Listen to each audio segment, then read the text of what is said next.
Hi, my name is Yashvir Gimming. Welcome to the Windows 11 release notes for July 2025.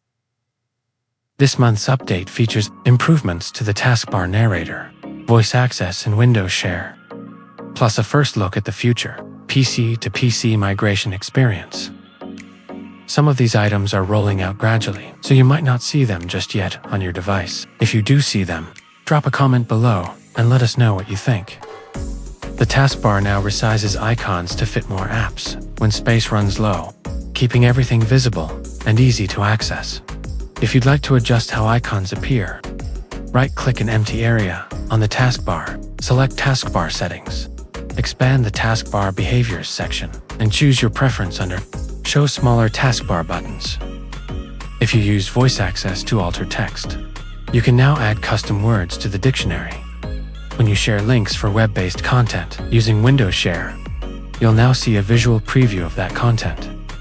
And when editing and sharing images with Windows Share, you can now select a compression level high, medium, or low quality, instead of selecting from a scale of 0 to 100. But wait, there's more.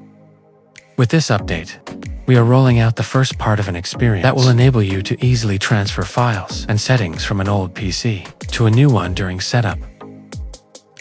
And a new screen curtain feature in Narrator helps protect your privacy and improve focus by blocking out the screen while Narrator reads content aloud.